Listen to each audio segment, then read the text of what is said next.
Buenas noches. ¿Me escuchan? Me gustaría que me digan si está bien el volumen, si hay que modificar algo antes de comenzar la presentación. Perfecto. Muy buenas noches.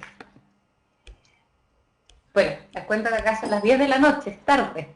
Ya terminó la jornada laboral y estoy acá en la consulta esperando para poder conversar con ustedes acerca de un tema bastante interesante.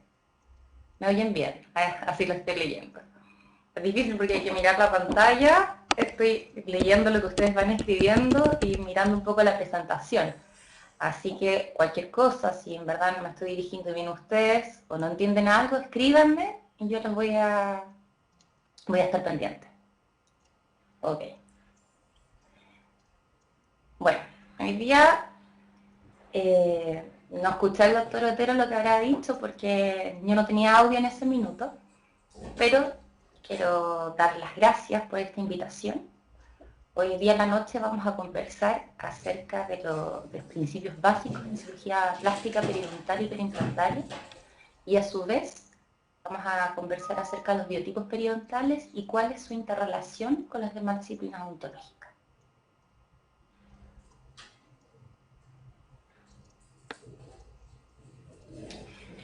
Bueno, primero que todo quiero presentar a mi equipo, del cual yo soy parte. Este equipo lo conforman 6 integrantes, de los cuales nosotros desarrollamos un diplomado, consta de 8 módulos, y que una vez al mes, en forma intensiva, enseñamos principios acerca de la cirugía plástica periodontal y perimplantaria, y a su vez damos bases teóricas y prácticas para esto. El director del programa, el doctor Cristian López, quien está acá en el centro, con el cursor yo voy monitoreando todo, porque básicamente, en el fondo, esto solamente lo puedo hacer así, no tengo un puntero. En el centro está el director del programa, el doctor Cristian López Valenzuela, quien es el director del diplomado de cirugía plástica periodontal hace bastantes años y actualmente lo dictamos en la Universidad del Desarrollo. A su derecha está la doctora Constanza González, quien es periodoncista y que a su vez es docente de la Cátedra de Rehabilitación Oral de la Universidad del Desarrollo. Junto a ella está el doctor Eduardo Aguilera, quien es periodoncista y es el director de la especialidad de periodoncia de la Universidad del Desarrollo. Lo acompaña el doctor Alfredo Zunino, también periodoncista, coordinador del diplomado de cirugía plástica periodontal y perimplantaria y coordinador del postítulo de periodoncia, también de la Universidad del Desarrollo. Al otro extremo está el doctor Fernando Solanes, quien es docente del diplomado de cirugía plástica periodontal y perimplantaria y también es periodoncista, y bueno, quien les habla y quien tiene el agrado de compartir el día con ustedes.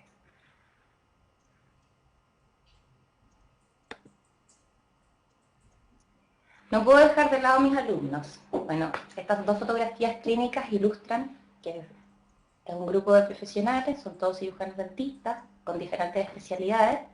La fotografía de acá arriba ilustra la generación anterior del diplomado, mientras que la de acá abajo es el curso actual, que está llevando el diplomado de esta generación. Todos ellos son cirujanos dentistas, algunos especialistas, hay diferentes especialidades como rehabilitadores orales, periodoncistas, implantólogos. ¿Y qué es lo que realizamos? Bueno, nosotros damos las bases teóricas y prácticas, primero en modelos animales, de lo que es la cirugía plástica, periodontal y perimplantaria, y cuando ya el alumno logra esos conocimientos, tiene la posibilidad de operar pacientes monitoreados por nosotros todo el tiempo.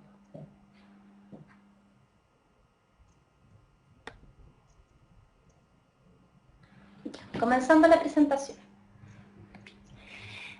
Quiero comenzar con esta imagen clínica, que es de un paciente mío de la consulta. El paciente, su motivo de consulta principal era que no le gustaba su sonrisa. Si nosotros nos detenemos acá, nosotros podemos ver de que este paciente presenta bastantes lesiones cervicales no cariosas, pero que a su vez la principal causa de este disconfort en su sonrisa es la asimetría que tiene el margen gingival. Esta asimetría conlleva a que se presente asimétrico total en toda la boca, en una visión general, pero si nos enfocamos detalle a detalle, nos damos cuenta de que tenemos diferentes recesiones gingivales, o sea, de diferente categoría, en un mismo paciente.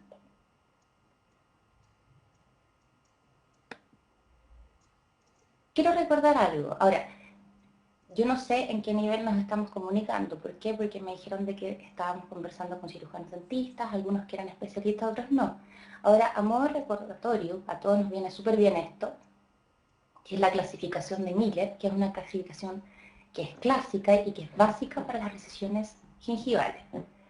La recesión clase 1 es aquella recesión, ¿ya?, que no presenta pérdida de los tejidos interdentarios, como se observa acá en este esquema, y que a su vez su extensión coronoapical, la porción más apical de esta recesión, no llega a la unión mucogingival, que está acá. Clínicamente lo podemos evidenciar de esta forma. Si se fijan, acá no hay pérdida de los tejidos interdentarios, la unión mucogingival está mucho más arriba, pero se da igual a una recesión que es bastante amplia. De todas maneras, esta es una recesión clase 1 de Miller. La recesión clase 2 es una recesión que tampoco presenta pérdida de los tejidos interdentarios, pero que en su extensión coronoapical llega o sobrepasa la unión mucogingival. Clínicamente lo podemos apreciar de esta forma.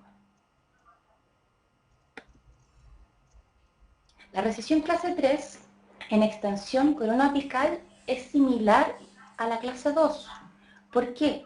Porque llega o sobrepasa la unión mucogingival, pero aquí existe pérdida de los tejidos interdentarios.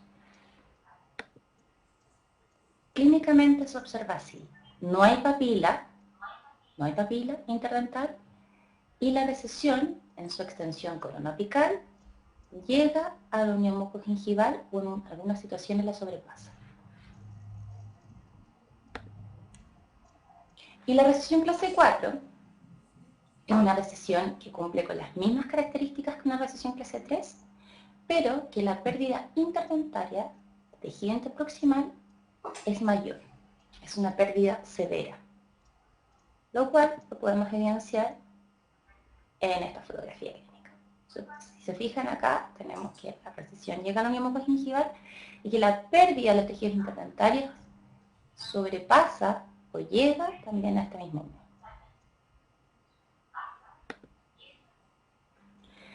Si nosotros tenemos que definir qué es lo que es la cirugía plástica periodontal y periimplantaria, nosotros vamos a hablar que es un conjunto de técnicas quirúrgicas que están orientadas no solamente a la cobertura radicular. Antiguamente el término que se utilizaba era de cirugía mucogingival. ¿Y qué implicaba esto? De que nosotros con estas técnicas quirúrgicas solamente íbamos a realizar coberturas radiculares. Hoy día eso no es tan así. Hoy día, además de la cobertura radicular, nosotros lo que hacemos es generar volumen, dar contorno y generar un aumento de tejido, lo cual puede ser necesario tanto para rehabilitaciones como prótesis fija o en implantes óseo integrados.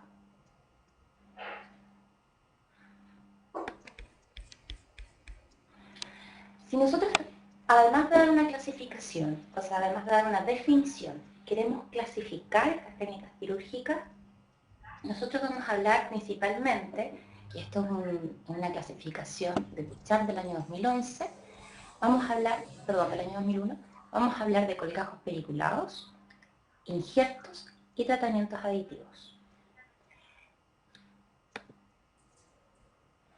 En la actualidad, lo más utilizado son los injertos sumergidos.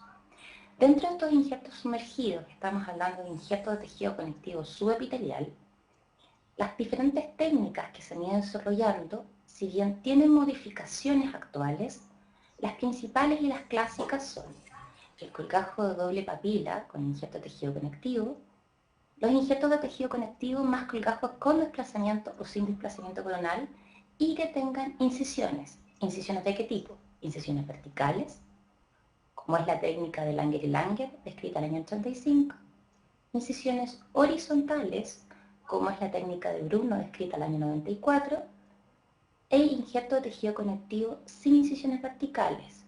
Y esta, estamos hablando de la técnica de sobre, descrita por Gatzke en el año 85, y los procedimientos de tunelización que se describen originalmente por Allen y que posteriormente se modifica por Saralegui en el año 99.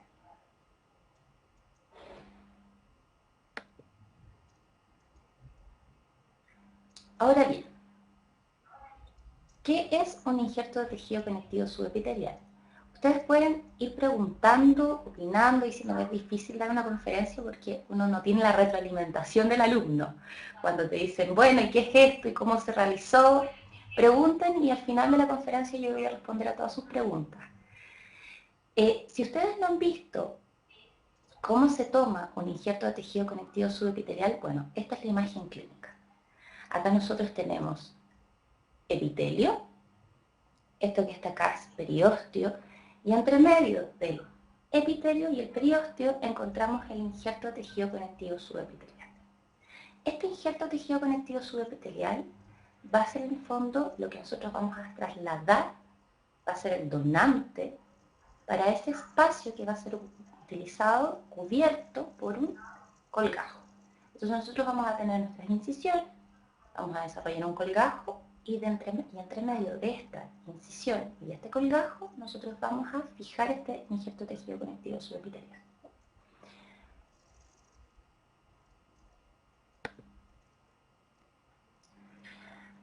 Vamos a ver las técnicas. Estas técnicas, como les explicaba, son clásicas. Actualmente nosotros ya tenemos bastantes modificaciones sobre la técnica. Modificaciones que han simplificado la técnica y que la han mejorado. La han mejorado desde el punto de vista de que hoy día nosotros lo que más buscamos es un desplazamiento hacia coronario. ¿Qué significa eso? De que logremos cubrir por sobre la recesión. ¿Cuánto más o menos por sobre la recesión? 2 milímetros sobre el LAC. Esta técnica, que es una de las primeras técnicas que se escribió, la técnica de Langer-Langer consta de 2 incisiones verticales. Estas incisiones verticales van hacia los extremos de la recesión si es unitaria o a los extremos de lo que se requiere cubrir. Se realizan las incisiones verticales, luego de eso vamos a la zona donante, que es el paladar. Este es el injerto de tejido conectivo, el cual se fija. La gran ventaja que tiene esta técnica por sobre las otras es que es una técnica que permite bastante visualización. O sea, nosotros vemos lo que estamos haciendo y nos favorece para la fijación del tejido conectivo. ¿Cuáles son las limitaciones de la técnica? La limitación de esta técnica es que una vez que nosotros cerramos esto, reposicionamos el colgajo, vamos a realizar las suturas y lo más probable es que quizás nos quede una cicatriz asociada a esa zona.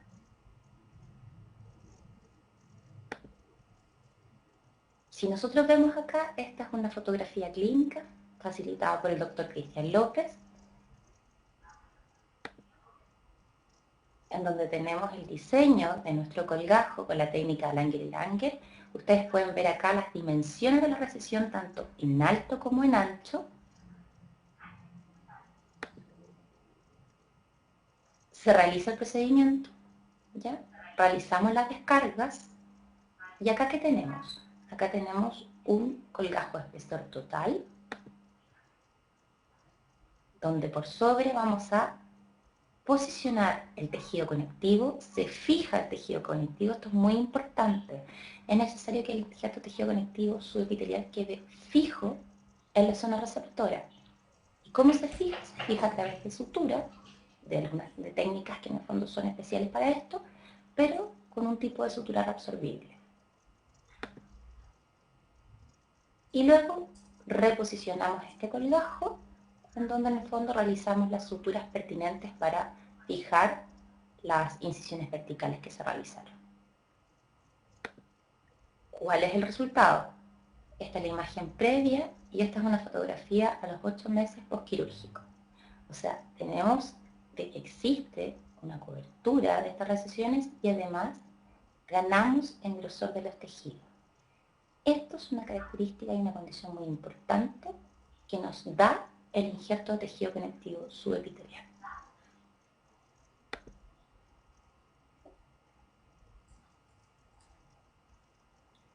Otra técnica descrita, que también consta de incisiones, pero estas incisiones son de tipo horizontales, es la técnica de Bruno. Esta técnica buscó evadir un poco las técnicas de tipo vertical, las incisiones verticales, y dijo, perfecto, nosotros vamos a realizar incisiones, pero estas van a ser horizontales y van a ir de cenit a cenit. Se realizaban las incisiones, se decolaba el colgajo, posicionamos el injerto tejido conectivo, este se fija, luego se reposiciona el colgajo por sobre las papilas y luego queda fijo ahí. Quiero mostrarles un caso clínico ya de un alumno del diplomado. Este alumno es del diplomado pasado, de la generación anterior. ¿Y qué realizó? Realizó en este caso clínico una técnica de Bruno, la cual es modificada por el tipo de incisiones, la orientación de las incisiones, porque existe un desplazamiento hacia coronal también, y además con injerto de tejido conectivo subepitelial. ¿Cuál es el resultado? Observen acá, que tenemos acá las recesiones, esto se logró cubrir y además también obtuvimos una ganancia en volumen. Y finalmente las técnicas que no tienen incisiones. ¿Cuáles son es la gran ventaja de estas técnicas? Que son mucho más estéticas. Y eso es lo que nosotros buscamos también con la cirugía plástica periodontal. Ahora, ¿por qué hay que repasar todas las técnicas? Si bien son técnicas clásicas que tienen modificaciones, todas las técnicas tienen indicaciones precisas. O sea, nosotros si sabemos que las técnicas de sobreutilización son mucho más estéticas, ¿por qué no utilizamos solamente eso? Porque no está indicado para todos los casos. Esa es la respuesta. Aquí tenemos una técnica de bolsillo, en donde es para una recesión unitaria, en donde solamente nosotros vamos a realizar con el bisturí y con algunos elementos de tunelización, algunos instrumentos, vamos a realizar un pequeño sobre. Y dentro de este sobre, nosotros vamos a posicionar el conectivo. Esto para recesiones unitarias está descrita la técnica de Radsky. ¿Qué pasa con las recesiones múltiples? Allen describe originalmente la técnica de tunelización, la cual es modificada por Sabalei, en donde se realiza un sobre, pero que se realiza con un procedimiento de tunelización a través de las raíces que queremos cubrir.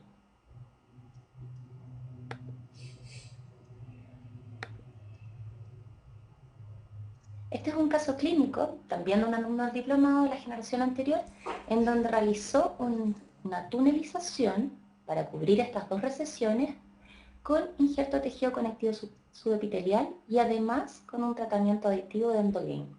Miren el resultado clínico, el antes y el después, o sea, claramente el margen gingival cumple con armonía, tenemos un volumen adecuado y tenemos una cobertura de esas recesiones. O sea, un éxito total en este tratamiento.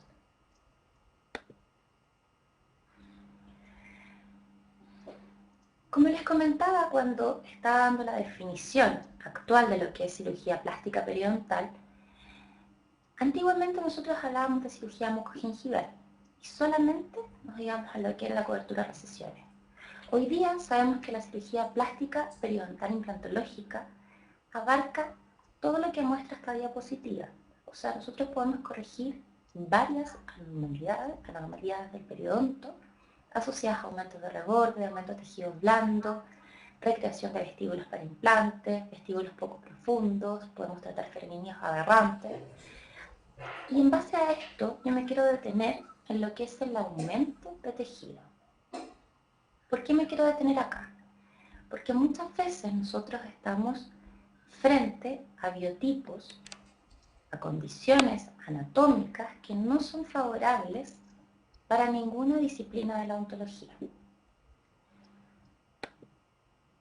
Y es por eso que hoy día quiero detenerme en lo que son los biotipos periodontales. Veamos esta imagen. En esta imagen nosotros, ¿qué podemos determinar? Podemos determinar la altura de las papilas, serán papilas bastante buenas. Podemos ver que los dientes son triangulares, que son grandes. Podemos ver de que se observa un ancho de encía bastante adecuado. Sin embargo, si nosotros tuviésemos que comparar esta imagen clínica con la que vamos a ver a continuación, estoy segura de que ustedes me dirían, pero eso es súper simple, o sea, acá estamos en un biotipo grueso porque tiene dientes cortos, papilas bajas y se ve clínicamente un tejido bastante amplio. Pero si volvemos a la diapositiva anterior, quizás este biotipo no es un biotipo fino en comparación con el otro. Quizás tiene características que han hecho que sean diferentes visualmente, pero que quizás en grosor sean muy similares. Pero son dos situaciones clínicas totalmente distintas y que se abordan de forma diferente. Entonces vamos a tener diferentes situaciones, lo cual nos va a llevar a que sean diferentes decisiones clínicas y que dentro de un mismo paciente nosotros también tengamos diferentes biotipos. O sea, que nosotros en un sector de la boca tengamos un biotipo y tengamos que orientar nuestro plan de tratamiento en forma distinta que quizás otro sector. Entonces, el diagnóstico adecuado de biotipo periodontal se considera muy importante con respecto a las tomas de decisiones tanto en estética como en implantología.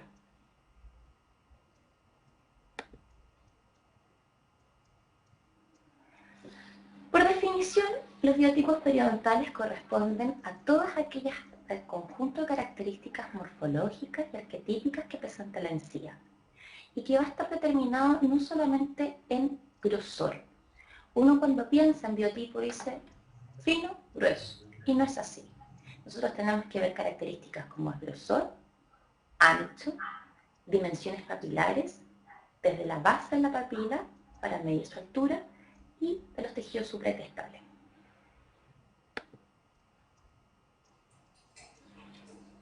Ahora, si nosotros nos detenemos en cada punto que definen el biotipo periodontal, ¿qué es lo que es el grosor de la encía? El grosor de la encía va a estar determinado por la distancia que existe entre la cresta ósea alveolar y la superficie externa de la encía.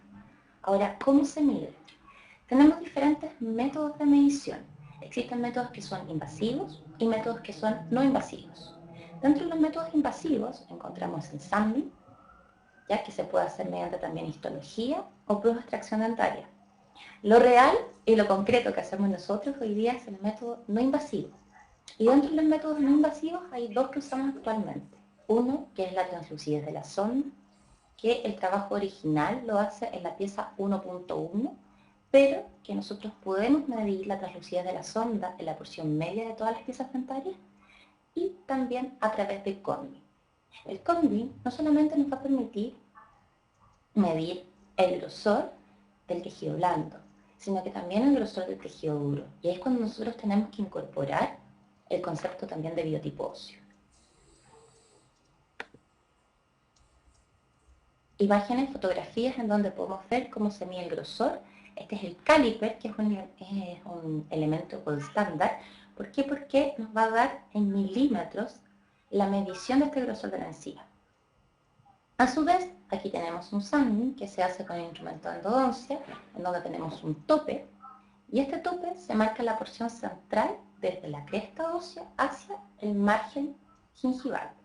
Y nosotros ahí podemos ver que en el límite gingival, la distancia que va a existir hasta esta cortical ósea, nosotros tenemos el tope y eso después lo llevamos para poder, con algún elemento de medición, poderlo ver en milímetros cuánto es el grosor. O también se puede hacer con la sonda periodontal, pero es un poquitito más gruesa y es algo más traumático. ¿Qué dice Joseph Kahn en el año 2010? Él lo que hace, él quiere probar de que un método no invasivo, como ver la translucidez de la sonda, puede ser igualmente efectivo que utilizando un caliper que solamente nosotros podríamos medirlo o intraquirúrgicamente, el grosor del colgajo, o por extracción dentaria. Entonces, dentro de este estudio, lo que hace es decir, perfecto, vamos a tomar 3 elementos de medición. un elemento de medición que vendría a ser el examen visual, que es lo que hacemos todos los odontólogos, o lo que hacíamos todos activamente, que es mirar y decir, ah, no, este biotipo es fino, o este biotipo es grueso. No. Él dice, el método visual no es confiable. Segundo, y si tenemos el caliper, que es el gold standard, entonces vamos a compararlo con el examen visual y con las otras lucidez de la sonda. ¿Cuáles fueron los resultados? El resultado de este estudio es que al realizar estas comparaciones se demuestra de que no existe una diferencia estadísticamente significativa entre lo que es el gold standard para medir los milímetros de grosor en encía y la translucidez de la sonda. No así con el examen visual. Entonces el único método confiable para saber si un biotipo en grosor es fino o es grueso puede ser utilizando la translucidez de la sonda en la porción media de la pieza dentaria. Determinado así, estas son imágenes de la publicación en donde tenemos acá el caliper, el gold standard, y acá tenemos la translucidez de la sonda. Si se transluce la sonda, estamos hablando de un biotipo de grosor fino. Si no se transluce, o sea, si no se transparenta la sonda, estamos hablando de un biotipo grueso. El ancho de encía. Cuando nosotros hablamos de ancho, estamos refiriéndonos a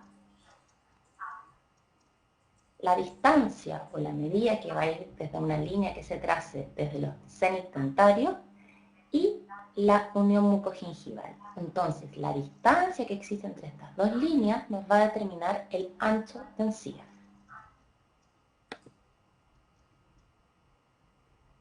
Aquí lo podemos apreciar. Ahí está la unión mucogingival.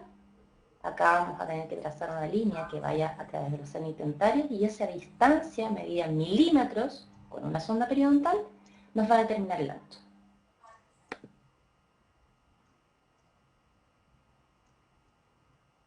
Entonces acá tenemos una fotografía de dos situaciones clínicas en donde nosotros ya con esa información podemos con la sonda periodontal determinar el grosor y determinar cómo es el ancho.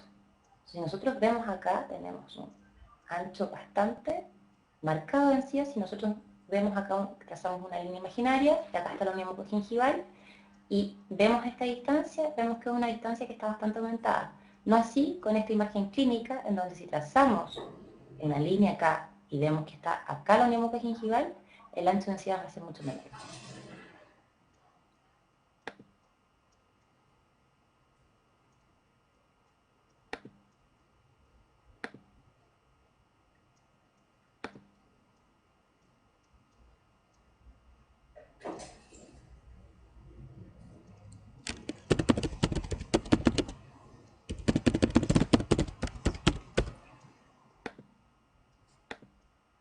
Ya, eran demasiadas imágenes, así que tuvimos que dividir esta presentación en dos, pero ya estamos ok. Ahora, ¿qué es lo importante de la influencia de los biotipos periodontales en la terapia odontológica?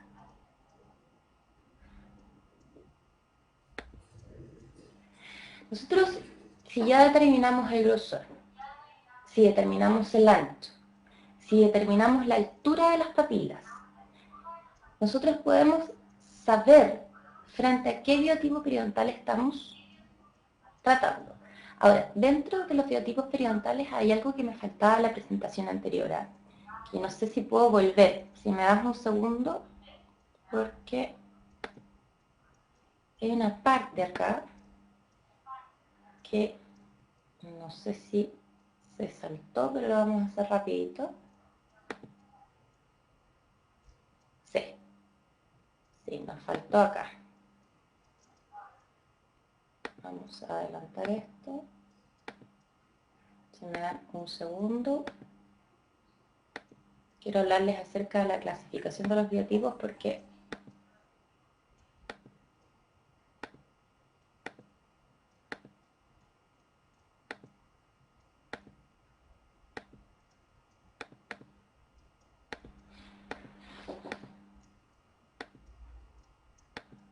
ya. Acá nos estábamos saltando y estábamos dejando de lado las papilas, que es demasiado importante. Y yo les aseguro que esto puede ser también una pregunta para ustedes. Vimos el ancho y las dimensiones papilares. Antiguamente nosotros cuando queríamos hablar de dimensiones de papila decíamos perfecto, trazamos una línea de cenit a cenit y vamos hacia el vértice de la papila. Hoy día eso ya no es tan así. Nosotros queremos introducir un concepto que estamos denominando actualmente para el desarrollo de algunos tipos de colgajo, que es las líneas angulares. Una línea angular es aquella línea que ustedes van a trazar que va a unir la porción media con la cara proximal del diente vecino. Y esto, si nosotros trazamos una línea y luego trazamos una línea que sea vertical y que vaya al vértice de la papila, nos va a determinar la altura papilar. Y nosotros vamos a tener papilas que son más altas o más bajas, dependiendo del biotipo. Para que les quede claro, el concepto de línea angular es una línea que en el fondo va a unir esta cara proximal con esta cara proximal con esta porción central de la pieza dentaria. Y los tejidos supracrestales, que pueden ser muy importantes desde el punto de vista de la rehabilitación, son todos aquellos tejidos que se van a encontrar desde la cresta ósea alveolar hasta el margen gingival. Si tenemos presentes periodoncistas, sabemos que esto es crítico. Es crítico cuando nosotros tenemos que hacer cirugías de alargamiento coronario, donde tenemos que saber básicamente dónde está la ubicación de esa cresta alveolar con respecto al margen gingival. Y esa distancia y esos tejidos que van a estar ahí, que son tejidos supracrestales, nosotros lo podemos aproximar a una medida de 3 milímetros. Y que para preparaciones como preparaciones de prótesis fijas son muy importantes. O sea, nosotros tenemos que respetar estos tejidos para no invadir espacios biológicos. Y esto que se nos estaba quedando en el tintero, que es demasiado importante. Yo les comentaba de que antiguamente era muy simple la determinación entre un biotipo, y podríamos decir este biotipo fino y este biotipo grueso. Hoy día sabemos que la clasificación es un poco más amplia. Desde el año 99, como lo determinaba Rook dice, tenemos tres tipos. O sea, tenemos un grupo que es A1, un grupo A2 y un grupo B. En un grupo A1 vamos a tener una encía que es fina. Esta encía fina tiene un ancho promedio que es menor a 5 milímetros, ancho, lo que ya habíamos determinado por ancho gingival. Las papilas son largas, son papilas altas, son de más de 4 milímetros, y los dientes son alargados. El grupo A2 lo determina como una encía que es gruesa. ¿Por qué? Porque tenemos un ancho promedio que es mayor a 5 milímetros, pero aquí las papilas también son altas. Y también tenemos dientes alargados. Mientras que existe un grupo B, que es diferente, que acá el ancho promedio ya también es mayor a 5 milímetros, o sea, tenemos un biotipo que es grueso, una encía gruesa, pero acá las papilas son bajas y nuestros dientes son más cuadrados. Esto, si lo llevamos a una revisión sistemática que se realizó el año 2014, que se las voy a mostrar a continuación, nos permite determinar de que vamos a tener un biotipo que puede ser fino y que va a cumplir con todas estas características visuales como dientes alargados, papilas que son altas, pero que quizás en grosor y en ancho no cumplen con los mismos principios que un biotipo grueso.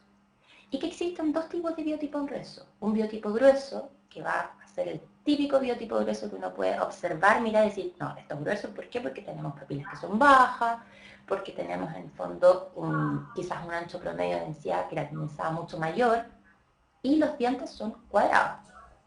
Pero si tenemos papilas amplias, si tenemos papilas que son altas, y un ancho promedio que es superior al de una encía fino, también es un biotipo grueso. Imágenes clínicas. Por ejemplo, acá tenemos dientes que son alargados, papilas que son amplias, pero tenemos un ancho de encía queratinizada mucho menor. Acá nosotros estamos hablando de un biotipo que es fino.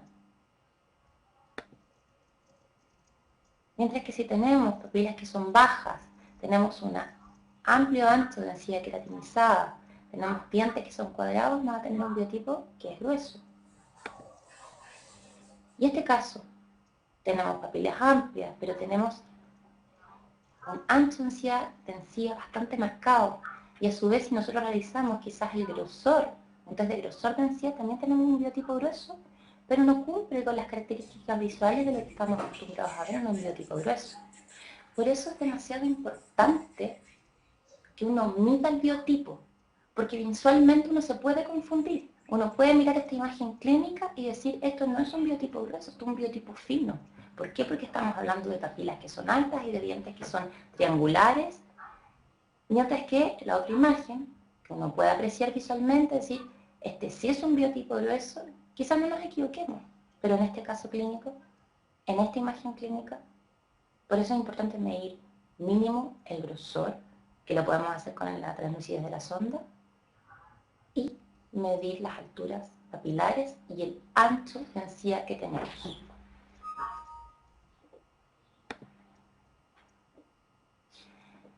Esta es la revisión sistemática de la cual les estaba comentando. Estamos hablando del 2014, en donde dentro de los criterios de búsqueda buscaron grosor gingival,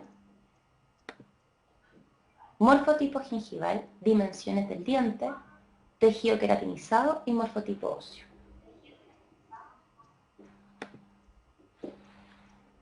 Y dentro de este consenso podemos decir de que existe un biotipo que es fino festoneado, un biotipo que es grueso plano y un biotipo que es grueso festoneado.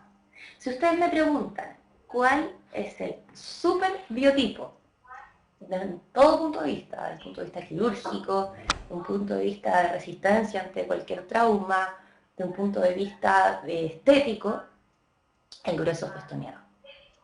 ¿Ok?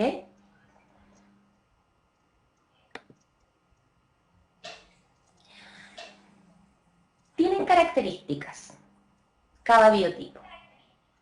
Dentro de estas características, yo voy a nombrar solo algunas porque están acá en la presentación. Lo más importante de un biotipo fino festoneado, lógico que es la altura papilar, que eso lo favorece a este biotipo. Pero, como el grosor y el ancho están disminuidos, van a tener una tendencia a tener menos densidad de herida, reaccionan ante la irritación con recesión, ¿ya? Y vamos a tener de que existe en estos casos vamos a tener un festoneado muy marcado y coronas que van a ser muy delicadas en su forma.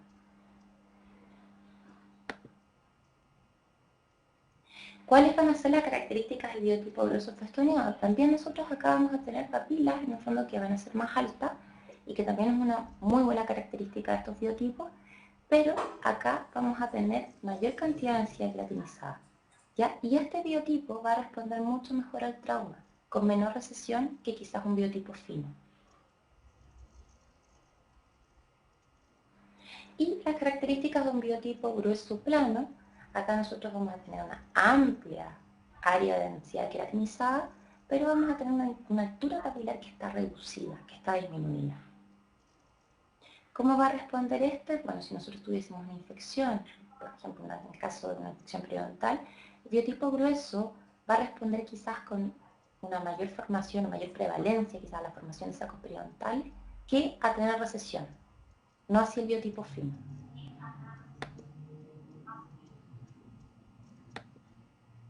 Ahora sí. Ahora sí cambiamos la presentación porque ya dijimos todo lo que nos faltaba de los biotipos. ¿Qué influencia de los biotipos periodontales? ¿Cuál es la influencia que estos biotipos van a tener frente a toda la terapia odontológica? No solamente hablando del punto de vista periodontal.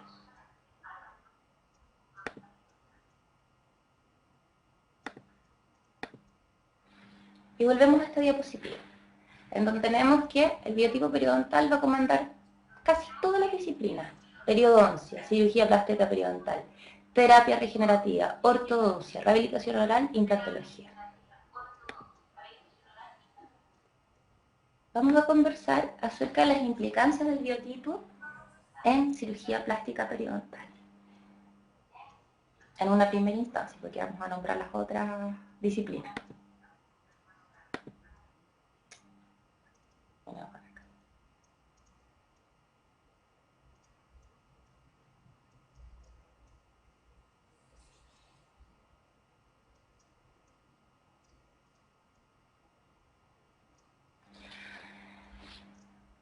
Yo no sé qué han escuchado de esto, pero quiero introducirlos un poco.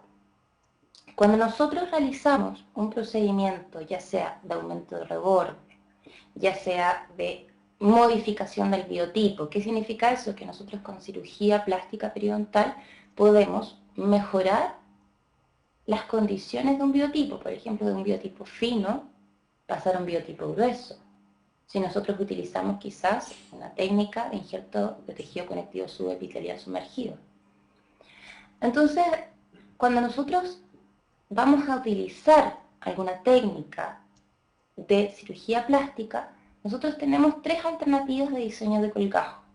Uno, que es el colgajo de espesor total, que es el típico colgajo que nosotros a todos nos enseñaron en cirugía oral, que es un colgajo donde la incisión se realiza hacia periósteo y que el decolamiento del colgajo también va a incluir este periósteo. Entonces nosotros vamos a abrir el colgajo y vamos a ver hueso. Mientras que también tenemos otra opción, que es el colgajo espesor parcial, en donde nosotros no tocamos el periósteo, nosotros nos vamos por sobre este periósteo. Y existe otra opción, que es el colgajo espesor parcial a capa superficial, en donde, tal cual como lo dice la palabra, nosotros nos vamos prácticamente casi al borde de los tejidos. ¿Por qué realizamos estos tres tipos de colgajo? El colgajo espesor parcial y de espesor parcial a capa superficial nos van a permitir un mayor desplazamiento, mayor movimiento de nuestro colgajo.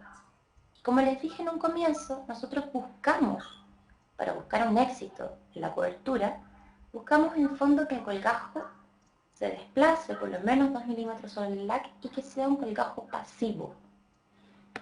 Este principio de pasividad del colgajo es muy importante en cirugía plástica.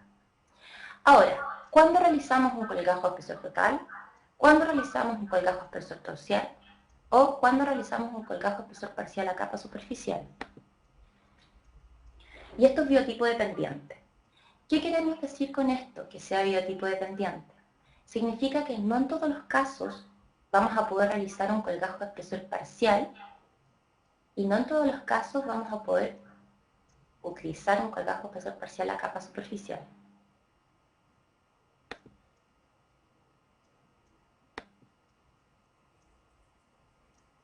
Actualmente, ¿qué se señala? Se señala que nosotros tenemos que tener un grosor mínimo de 1.4 milímetros de espesor del colgajo. Si nosotros tenemos menos que esto o más que esto, quizás no vamos a obtener los mejores resultados en la cobertura radicular. Y con esto nosotros hablamos de predictibilidad, o sea, nuestro grosor tiene que contar con un mínimo de 1.4 milímetros en el grosor del colgajo para obtener un mejor resultado. Esta fotografía también es gentileza del doctor Cristian López. Esta fue una cirugía que realizaron alumnos hace un par de años atrás en el diplomado de cirugía plástica periodontal, en donde no se consideró la toma de decisiones en cuanto al biotipo. También hay otros errores acá. Hay errores en cuanto a la selección del instrumento, de la técnica quirúrgica. ¿Y qué pasó? Se trató de realizar un colgajo espesor parcial y miren qué pasó con el colgajo. O sea, perforaciones bastante importantes. Y esto es porque dentro de la toma de decisiones no se tomó en consideración tanto el biotipo periodontal del paciente como la elección de una técnica correcta y además de los instrumentales correctos.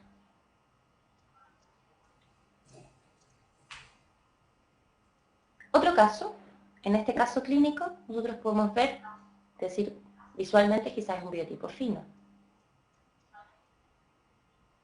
Pero miren este instrumento. Con total libertad nosotros podemos manipular este colgajo para realizar una tunelización y no tenemos ningún problema.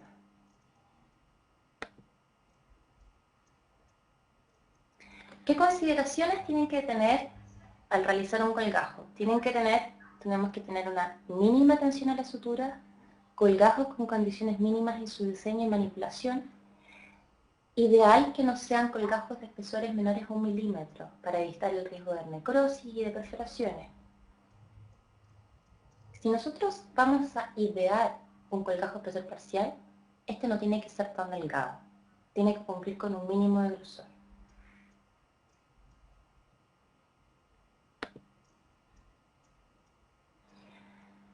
Ahora, el colgajo espesor total no es un colgajo que nosotros no utilicemos, al contrario, con las modificaciones que se le han hecho a las técnicas quirúrgicas actualmente, nosotros partimos con un colgajo espesor total.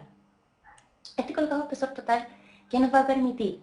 Que exista una mejor manipulación, sobre todo de la primera porción que nosotros donde vamos a realizar el colgajo, y que exista un menor riesgo de perforaciones y necrosis en la manipulación.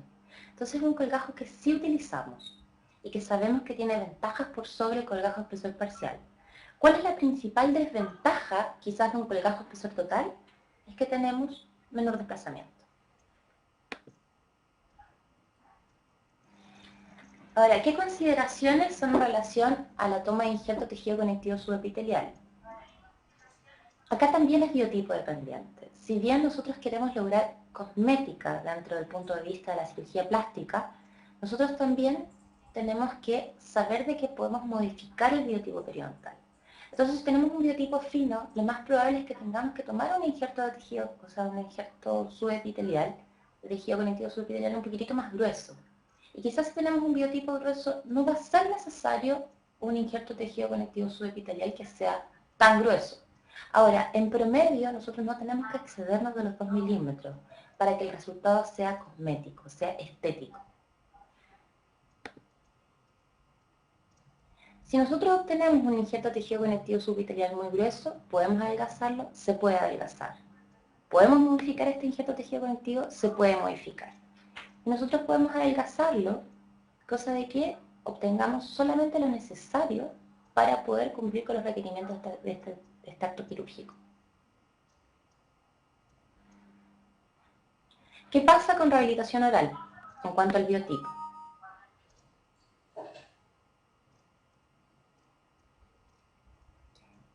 Si nosotros hablamos de grosor de los tejidos, de volumen, nosotros estamos hablando de un tejido que va a ser más resistente a cualquier manipulación, y no solamente al trauma. Si nosotros tenemos mayor volumen para la manipulación protésica, nosotros podemos jugar con los tejidos. ¿A qué me refiero con esto? Si nosotros tenemos una falta de papila, quizás nosotros no vamos a generar una nueva papila, o sea, no existe la técnica de regeneración de papila. Pero si tenemos un biotipo grueso y queremos trabajar una prótesis fija plural, nosotros vamos a poder quizás realizar modelados gingivales no quirúrgicos con los provisionales y generar un efecto de papila. Entonces, ¿qué pasa? De que nosotros también para implantología, cuando tenemos una escasez de encía, cuando nosotros vemos que quizás el contorno no nos está quedando lo más adecuado, nosotros lo podemos modificar con técnicas de cirugía plástica periodontal y perimplantaria. Por ejemplo, esta situación clínica, en donde tenemos un colapso, y nosotros queremos instalar un implante en esa zona donde falta un diente. ¿Cómo llegamos a este resultado? Con técnicas de cirugía plástica periodontal.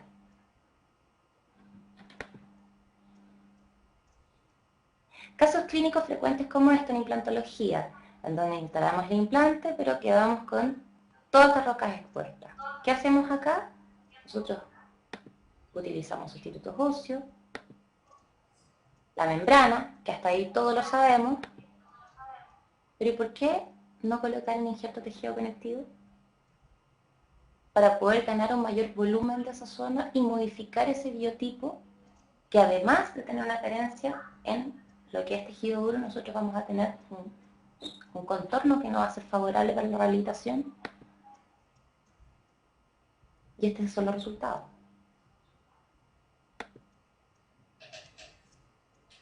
Este es un caso clínico de un paciente mío, en donde tenemos acá que existe un colapso de esta zona, se hizo la extracción de la pieza 7, y lo que hice acá fue un desarrollo de sitio previo a la instalación de implantes integrados con injerto tejido conectivo subepitelial, sustitutos óseos y membrana de colágeno reabsorbible.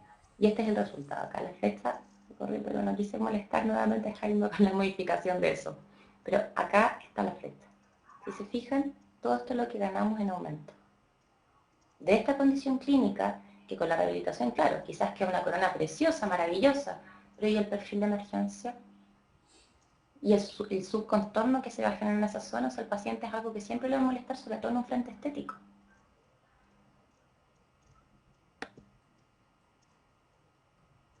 biotipos finos que muchas veces responden, esta rehabilitación quizás no es la más óptima, pero que van a responder con recesión.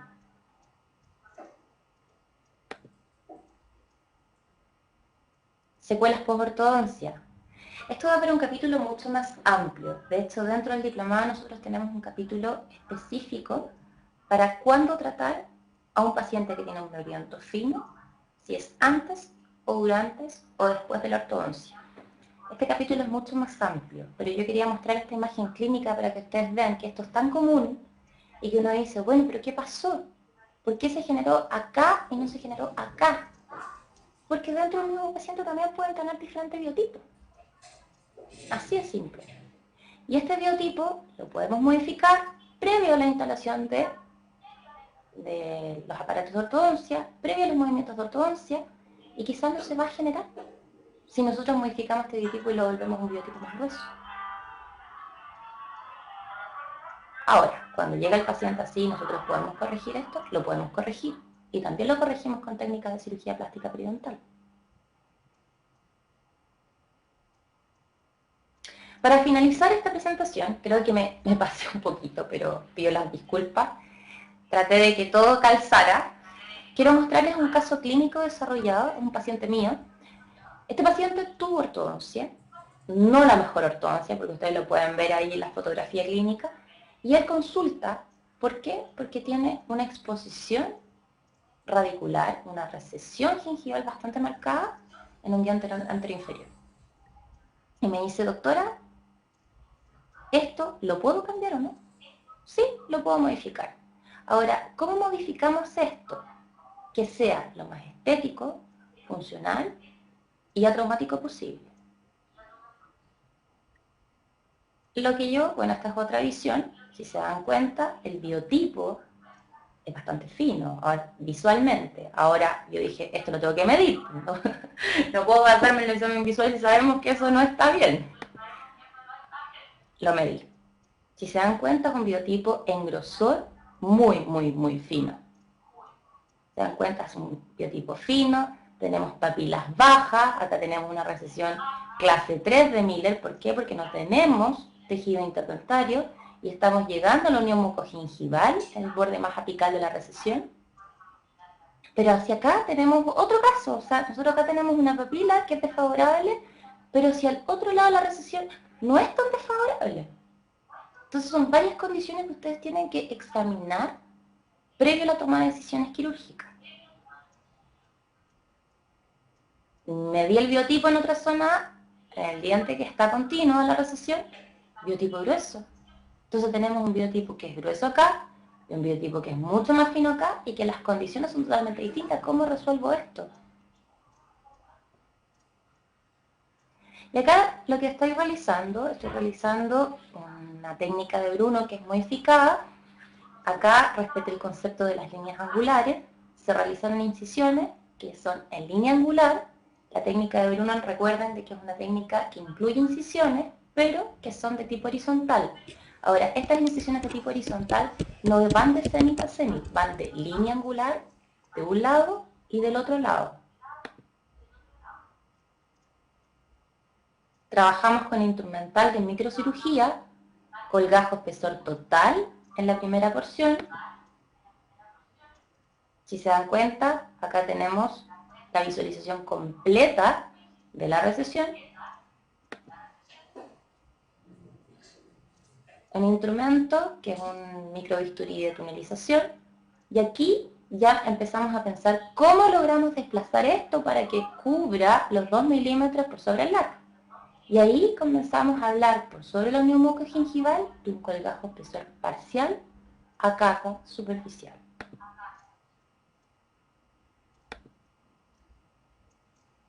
Espesor total, espesor parcial y espesor parcial a capa superficial.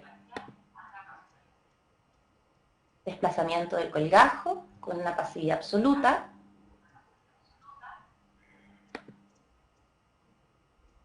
Vamos a la zona donante, en donde trabajamos acá con una hoja de bisturí 15. Vamos a realizarlo en una sola incisión. Realizamos una incisión primero a tope, Luego nos extendemos por toda la zona subepitelial, desprendemos del periósteo el tejido conectivo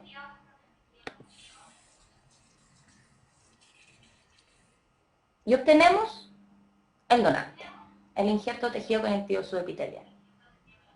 Y este injerto tejido conectivo subepitelial, acá tenemos, bueno, acá se genera primero, hay que generar hemostasia, en donde vamos a comprimir la zona por un par de minutos. Luego de 3 a 5 minutos de tener comprimida esa zona, nosotros vamos a realizar esta sutura. Estas suturas son en el fondo suturas que son dentro suspendidas, que es una sutura cruzada en el fondo que nos va a permitir generar la hemostasia del paladar.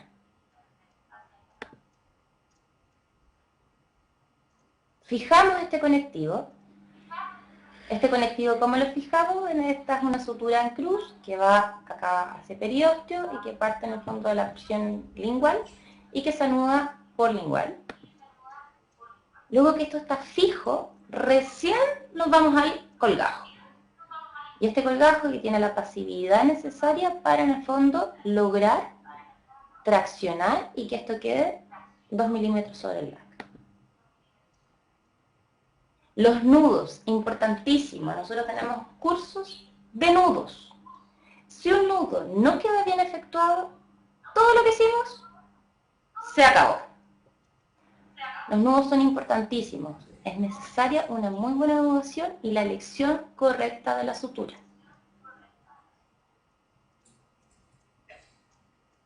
Y aquí tenemos el resultado final, postquirúrgico inmediato, a la semana. ¿Cómo se ve un paladar a la semana? Nosotros podemos retirar la sutura y se ve así. Esto está cerrado. Ahora, que se vuelva a poner nuevo tejido conectivo subepitelial hay que esperar un tiempo. Pero la porción epitelial está ok. Y esto es una gran diferencia de lo que eran antes los injertos de tejido libre, en donde nosotros teníamos que tomar epitelio y la cicatrización era mucho más lenta y mucho más dolorosa para el paciente. En este caso estamos hablando de que la cicatrización es mucho más rápida y ofrece un confort al paciente.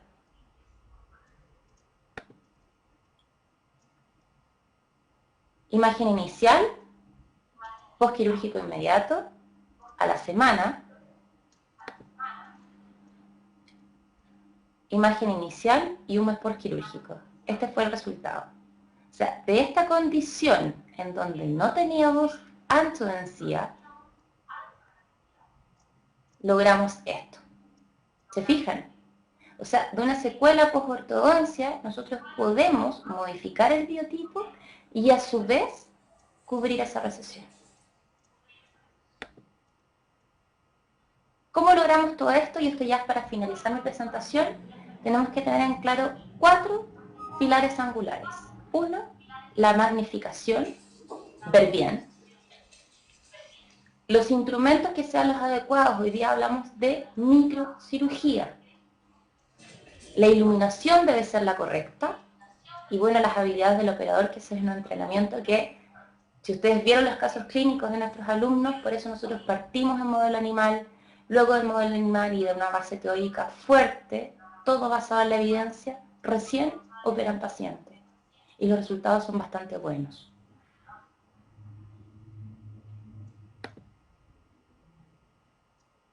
Acá el doctor Solanes, que me está acompañando en una cirugía, aquí estábamos trabajando con magnificación.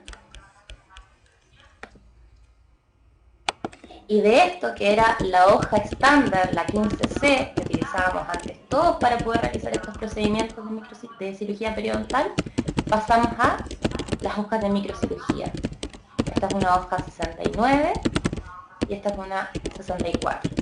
Y acá tenemos un microbisturí para tunelización, en el cual nosotros lo podemos doblar.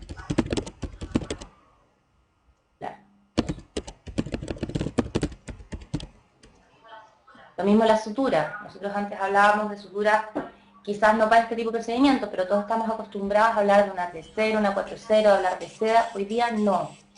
Nosotros, ¿qué hablamos acá? Nosotros estamos hablando de 6.0 en adelante. Y además de un monofilamento, que acumule lo mínimo de placa bacteriana, lo mínimo.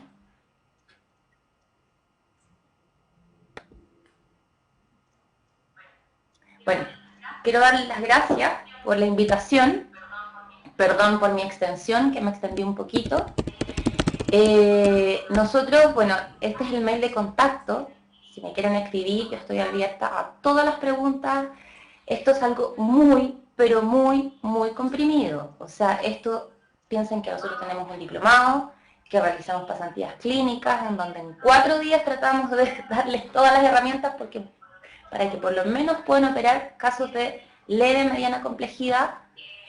Esta es nuestra página web. Acá pueden ver casos clínicos de nosotros, todo lo que realizamos.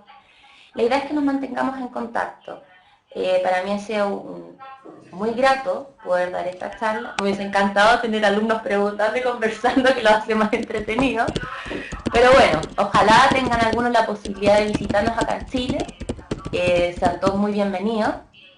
Les dejo acá, bueno, nosotros vamos a comenzar, que en el fondo ya tenemos pocos cupos, pero es una iniciativa que se va a ir generando rotativamente, que son cursos quirúrgicos modulares teórico-prácticos que duran 4 días.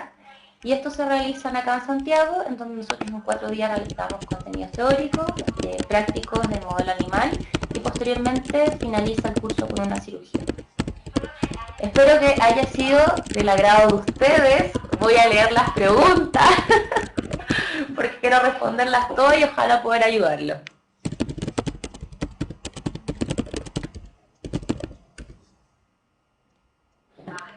A ver, veamos.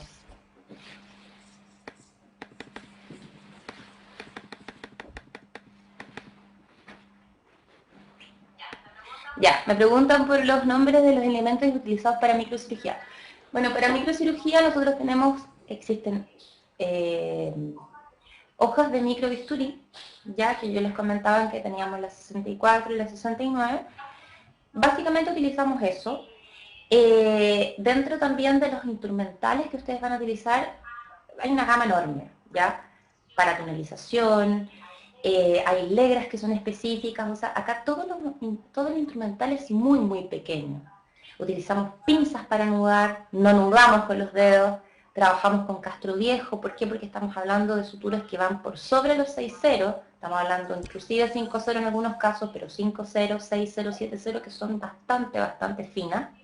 ¿Por qué? Porque necesitamos tratar los tejidos con tanta delicadeza, porque estamos trabajando en áreas muy, muy pequeñas y que el resultado tiene que ser lo más estético posible.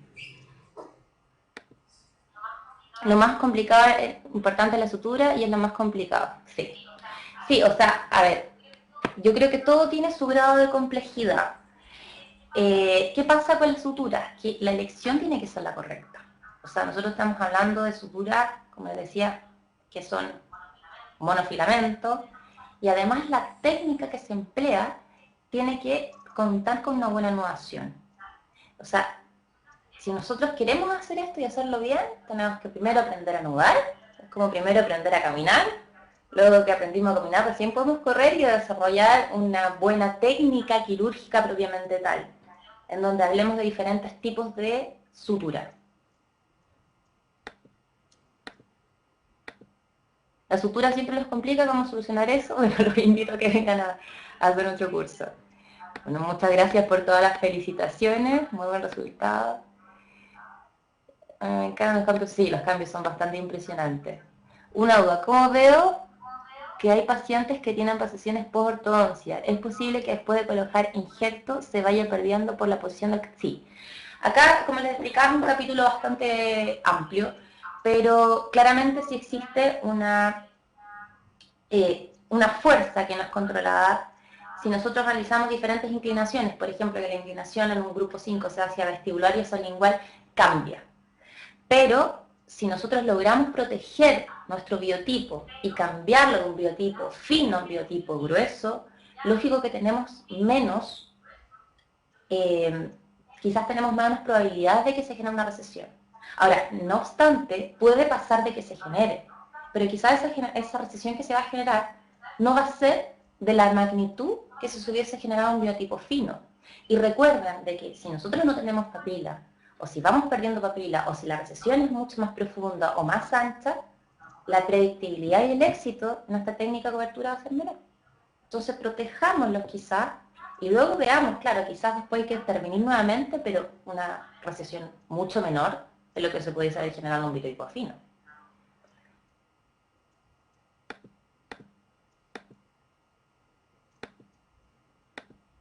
No, no utilizo cemento postquirúrgico, ya. Antiguamente lo utilizábamos para paladar.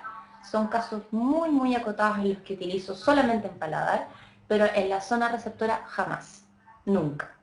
Nunca, ¿por qué? Porque nosotros estamos trabajando en el fondo, con técnicas muy delicadas y el cemento quirúrgico, además que no tiene ninguna implicancia, solamente un confort para el paciente. Cuando nosotros lo sacamos podemos desprender sutura y a su vez también acumula más placa bacteriana.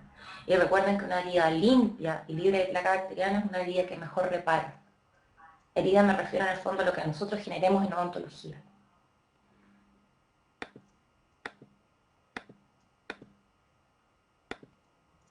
Ya dentro de la medicación de los cuidados postoperatorios esto es relativo, ¿ya?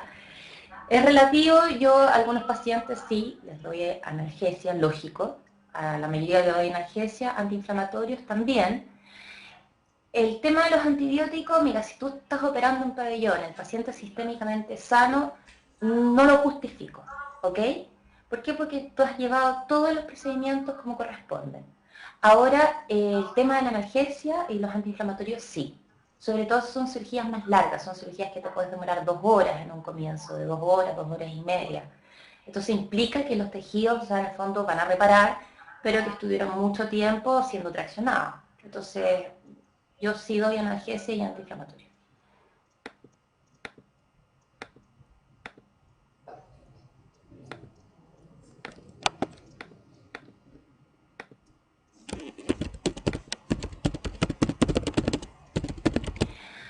Guarda oclusal, ¿te refieres a plano estabilizador? No, no entiendo cómo es la terminología. Eso no lo puedo responder a menos que me digan si es que se refería a eso.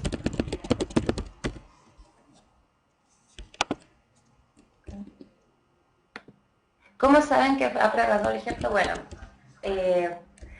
cuando se pierde, algunas veces el paciente, los cuidados postquirúrgicos son muy importantes.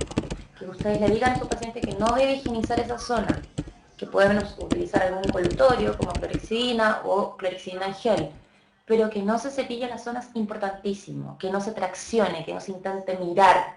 ¿Por qué? Porque dentro de las primeras días, la estabilidad de la herida, del coágulo que se está formando y la estabilidad de ese injerto tejido conectivo que ustedes muy bien fijaron, si hay mucho movimiento o hay algún trauma generado en esa zona, lo pueden perder. Si pierden el injerto, algunas veces igual cubre algo con el desplazamiento coronal que ustedes lograron. Pero, en algunos casos también ese injerto se puede necrosar. No he tenido casos de eso, he tenido mucha suerte en el momento, pero puede ser que eso pase. Ahora, ustedes el éxito lo van a ver no tan a corto plazo, sino que más a largo plazo de lo que ustedes realizaron como intervención.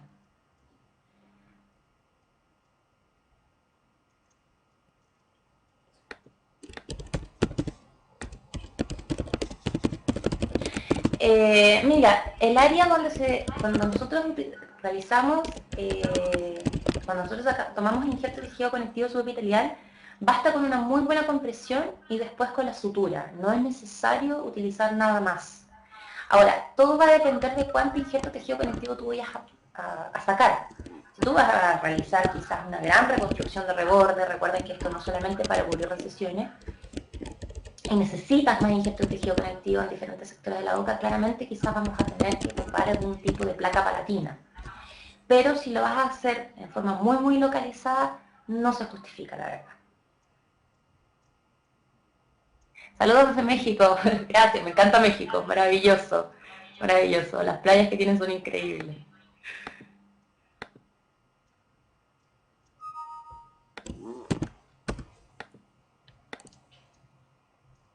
Hasta otra oportunidad, Carlos.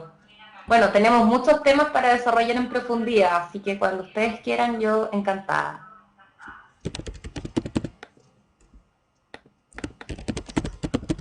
Saludos, Ana, a Ecuador. ¿Sabes? También es muy lindo Ecuador. Sí. Guayaquil, qué lindo Guayaquil. Mira, los cursos modulares, estas pasantías que duran 4 días, no lo realizamos cada mes. Ya el diplomado grande, que es el más completo, se realiza una vez al mes en forma intensiva el jueves todo el día y el sábado todo el día, una vez al mes. Y los otros que nosotros realizamos son pasantías clínicas que son de 4 días, en donde si ustedes me escriben al mail de contacto, yo les puedo dar toda la información. De todas maneras, en nuestra página web también está.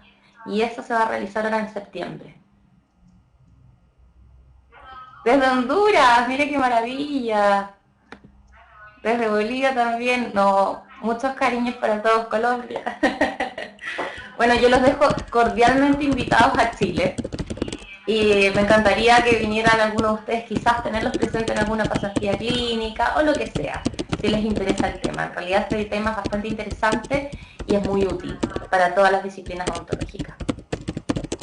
No sé si tienen alguna otra pregunta. Uruguay, mira, qué maravilloso este sistema, me encantó. El colgajo debe estar 2 milímetros del margen gingival o más. Hablamos del LAC, la posición del LAC, 2 milímetros por sobre el LAC.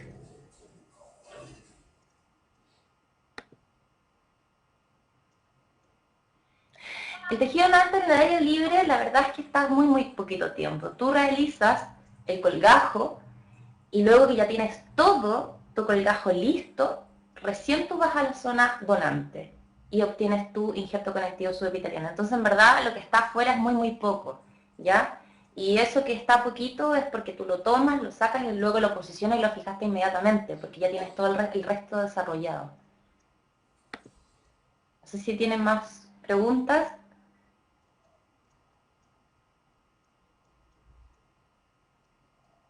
Muchas gracias.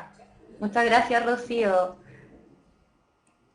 Bueno, quedé muy contenta. Para mí fue una sorpresa. Yo pensé que solamente iba a tener alumnos desde Perú, pero quiero felicitar la iniciativa que tiene el doctor Otero y bueno, y la universidad también por haberme invitado, porque esta es una muy buena instancia para intercambio de conocimientos, así que quedo muy agradecida.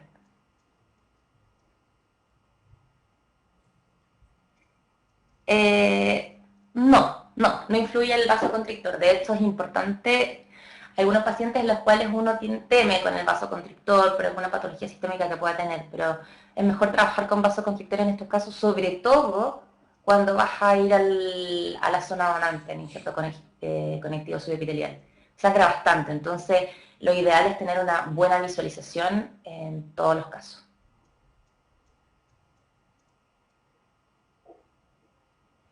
¿En serio? Es chilena y estudia en La Plata, mira. Bueno, el doctor Solares, que trabaja con nosotros, es argentino, así que encantada de recibirte por acá. Cuéntame, no sé si tienes alguna pregunta. Ah, parece que Paz escribió ahí.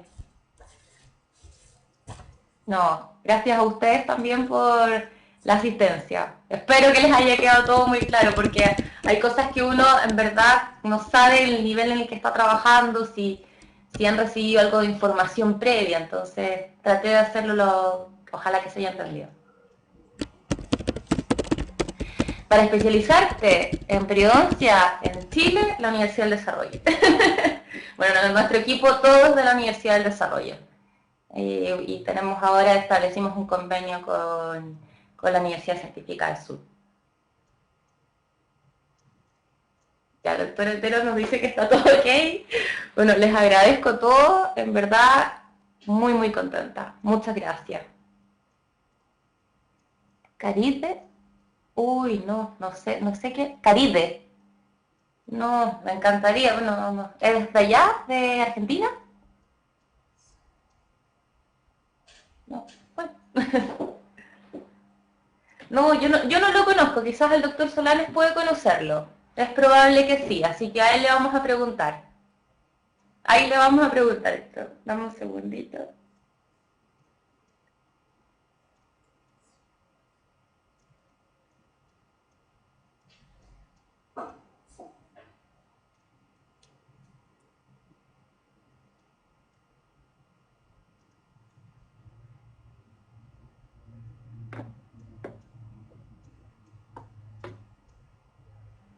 Bueno, me despido de todos ustedes y reitero la invitación a Chile. Cuando quieran nosotros los recibimos acá. Y las dudas que tengan, por favor escríbanme. El mail es contacto@periodonciaplástica.cl. Yo estaré atenta a cualquier pregunta que ustedes quieran hacer. Si no soy yo, no respondo yo, responde parte de mi equipo. Y nosotros estamos en constante comunicación con todos los colegas que tengan interés en nuestro tema.